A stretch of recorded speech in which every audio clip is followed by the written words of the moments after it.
Now the next topic is charge on colloidal sol. अब sol का means तो solid in liquid है, लेकिन उस पर चार्ज। अब चार्ज का मीन्स है कि सॉल पॉजिटिव या नेगेटिव दोनों हो सकते हैं। अगर सॉल के ऊपर की लेयर पॉजिटिव है तो वो पॉजिटिव सॉल, और सॉल के ऊपर की लेयर अगर नेगेटिव है तो उसे नेगेटिव सॉल कहते हैं। इसका मतलब जो सॉल है वो एड्सॉर्प्शन करता है, preferential adsorption of ions by the sol is form a charge on the sol. अब अगर कोई सॉल है, हमने कंसीडर किया कि एक सॉल है, सॉल का पार्टिकल है, इसके ऊपर अगर जो लेयर बन रही है, अगर ये लेयर पॉजिटिव है तो सॉल कैसा होगा, सॉल का नेचर पॉजिटिव। और इसके ऊपर जो लेयर बन रही है अगर वो नेगेटिव है तो सॉल का नेचर कैसा होगा, नेगेटिव। अब इसको समझने के लिए हम एक एग्जांपल लेते हैं। जैसे एक सिल्वर नाइट्रेट है और एक पोटेशियम आयोडाइड का सॉल्यूशन है, दोनों सॉल्यूशन को हम आपस में मिक्स करें। अब मिक्स करने के लिए एक को दूसरे में मिक्स करा जाता है। जिसको हम मिक्स कर रहे हैं वो लेसर अमाउंट में है, जिसमें मिक्स हो रहा है वो लार्जर अमाउंट में। मतलब हमने कंसीडर किया कि पोटेशियम आयोडाइड जो है वो एक्सेस अमाउंट में, और silver nitrate is added to the potassium iodide. It form AgI plus KNO3। ये जो AgI होगा, ये AgI सॉल का फॉर्मेशन होगा। अब ये AgI का जो सॉल है वो पॉजिटिव है या नेगेटिव है, ये कैसे पता होगा। सिल्वर नाइट्रेट को जब पोटेशियम आयोडाइड में मिलाएंगे, ये कम अमाउंट में, ज्यादा अमाउंट में, हमने इसे मिला दिया। इसका मतलब जितने सिल्वर थे वो पूरे के पूरे आयोडीन के साथ मिक्स होकर के सिल्वर आयोडाइड बना देंगे, क्योंकि ये तो लेसर अमाउंट में है ना। तो ये पूरा का पूरा इसमें ऐड हो जाएगा। बचेगा एक्स्ट्रा क्या है इसमें, आयोडाइड आयन और एक्स्ट्रा बच जाए, क्योंकि ये तो एक्सेस अमाउंट में है। तो कुछ तो आयोडाइड जो है वो सिल्वर के साथ चला गया, लेकिन एक्स्ट्रा जो बच गया वो क्या होगा, इसके चारों तरफ एड्सॉर्ब हो जाएगा। तो अगर सिल्वर आयोडाइड है ये सॉल, तो इसके चारों तरफ ये एक्सेस में बचा ना, तो ये एड्सॉर्ब हो जाएगा। I minus, I minus, I minus, I minus, I minus. तो ये जो लेयर बनी, तो ये लेयर नेगेटिव लेयर है, इसीलिए ये सॉल कैसा होगा, नेगेटिव होगा। सिल्वर नाइट्रेट को पोटेशियम आयोडाइड में मिलाया तो सिल्वर आयोडाइड बना, सिल्वर आयोडाइड का सॉल बना। अब ये पॉजिटिव है या नेगेटिव, ये डिपेंड करेगा इस आयोडाइड आयन पर, क्योंकि आयोडाइड आयन एक्सेस में है, इसलिए जितना इसके साथ यूज होना था वो तो हो गया, बाकी जो बच गया वो चारों तरफ क्या होगा, एड्सॉर्ब हो जाएगा। तो जो सॉल बनेगा वो नेगेटिव बनेगा।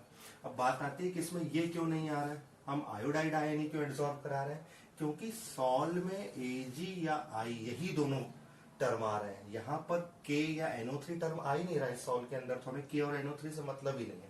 हमें तो मतलब है इसके अंदर जो दो टर्म आ रहे हैं उसमें कौन सा एक्सेस में है। तो इन दोनों टर्म में I एक्सेस में, इसका मतलब I चारों तरफ एड्सॉर्ब हो जाएगा। अब हम बात करें, अगर पोटेशियम आयोडाइड को सिल्वर नाइट्रेट में मिक्स किया जाए, अब की बार ये एक्सेस में, तो AgI बना प्लस KNO3 बना, है ना, सेम ही तो बनेगा। यही सॉल है AgI का, है ना। अब क्या होगा, इसके चारों तरफ अब AgNO3 ज्यादा अमाउंट में, इसका मतलब I तो पूरा का पूरा यूटिलाइज हो गया, बचा क्या एक्स्ट्रा, Ag बच गया। वो Ag इसके चारों तरफ डिपॉजिट हो जाएगा, ठीक है ना। तो Ag इसके चारों तरफ एड्सॉर्ब हो जाएगा। इसका मतलब अब की बार जो सॉल बनेगा वो कैसा बनेगा, सॉल पॉजिटिव सॉल का फॉर्मेशन होगा जब AgNO3 एक्सेस में था, क्योंकि AgI में Ag या I इन्हीं दोनों आयंस को देखना है। तो अब की बार Ag ज्यादा अमाउंट में है, इसलिए Ag एड्सॉर्ब होगा। ऊपर वाले में I ज्यादा अमाउंट में था तो I एड्सॉर्ब हो रहा था। तो ये नेगेटिव सॉल और ये पॉजिटिव सॉल का फॉर्मेशन हो रहा है। तो इस तरह का कोई भी क्वेश्चन हो उसको समझना आपको ऐसे ही है। अब बात आती है इस दूसरे कंपाउंड की, ये कहाँ चला गया, ये सॉल्यूशन छोड़कर तो नहीं चला जाएगा ना, होगा तो उसी सॉल्यूशन के अंदर। तो अब हमें ये देखना है कि ये जो I माइनस है, अब माइनस की अगर एक लेयर है नेगेटिवली चार्ज, तो उसके ऊपर की जो लेयर होगी वो कैसी होगी, पॉजिटिवली चार्ज होगी। तो अब वो पॉजिटिव कहां से आएगा, एक्स्ट्रा एक्सेस में क्या बच गया था, पोटेशियम, एक्सेस में ये भी तो बचा है। तो ये चारों तरफ इसके एड्सॉर्ब होगा, यहां पर आ जाएगा K plus, K plus, K plus, है ना, K प्लस।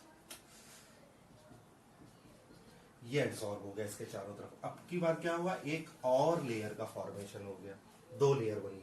लेकिन जो सॉल्ट का नेचर है वो फर्स्ट लेयर पर डिपेंड करता है। जो फर्स्ट लेयर इस पर एड्सॉर्ब हुई है उसको हम लोग कहते हैं फिक्स्ड लेयर, और जो दूसरी लेयर बनती है उसको हम लोग कहते हैं डिफ्यूज्ड लेयर। तो फिक्स्ड लेयर पर डिपेंड करता है सॉल्ट का nature.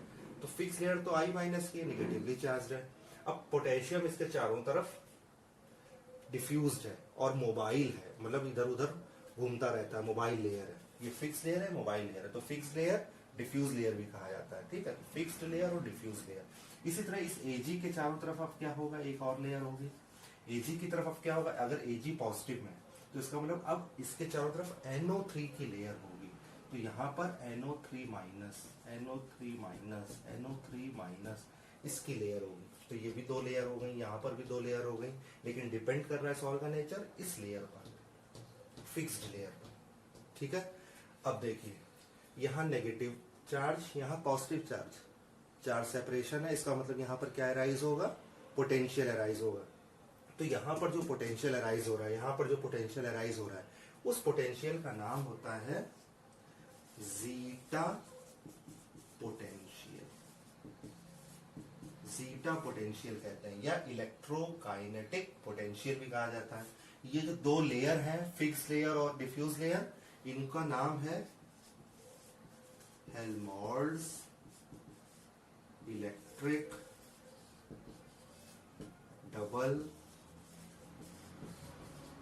Layer. Helmholtz electrical double layer भी कहते हैं इसको, ठीक। और इसमें जो पोटेंशियल बन रहा है उसको हम कहते हैं जीटा पोटेंशियल। लेकिन जब आप AgNO3 को KI में मिलाओगे तो आपको ये नहीं पता चल पाएगा कि ये सॉल्ट नेगेटिव है पॉजिटिव। ये तो एक एजम्पशन है कि ये ज्यादा अमाउंट में था इसलिए ये नेगेटिव सॉल्ट बना रहा है, इसमें ये वाला ज्यादा अमाउंट में था तो ये पॉजिटिव सॉल्ट का फॉर्मेशन कर रहा है। पर एक्चुअली जो पॉजिटिव और नेगेटिव सॉल्ट का आइडेंटिफिकेशन है उसको हम लोग पता करते हैं इलेक्ट्रोफोरेसिस प्रोसेस से, ठीक है ना। वो भी अभी आपको फोरेसिस टेक्निक का यूज सॉल्ट का नेचर पता करने के लिए होता है। अभी जैसे मैंने बताया आपको कि सॉल्ट को जब आपस में मिक्स, जब सॉल्यूशन को आपस में मिक्स करते हैं तो सॉल्ट का फॉर्मेशन होता है। अब सॉल्ट पर जो फिक्स्ड लेयर है उस पर जो चार्ज होगा वो सॉल्ट का नेचर होगा। लेकिन हमें ये प्रैक्टिकली एक्सपेरिमेंटली कैसे पता चले कि उस सॉल्ट के ऊपर कौन सा चार्ज है, क्योंकि सॉल्ट को आप ऐसे देखोगे तो देखने में तो नहीं दिखाई देगा कि उस पर पॉजिटिव पॉजिटिव है या नेगेटिव नेगेटिव है। वो तो किसी एक्सपेरिमेंट के थ्रू या किसी अपैरेटस के थ्रू पता होना चाहिए। तो इसीलिए हम इसमें इलेक्ट्रोफोरेसिस प्रोसेस करते हैं। इलेक्ट्रोफोरेसिस में क्या होता है कि एक ग्लास की यू ट्यूब होती है,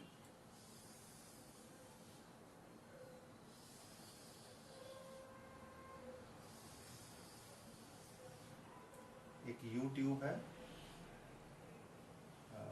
डायग्राम पहले बना लेते हैं।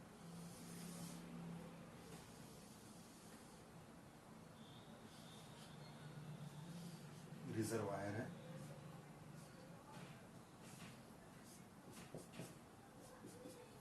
इसमें क्या होता है कि एक ग्लास की यू ट्यूब है।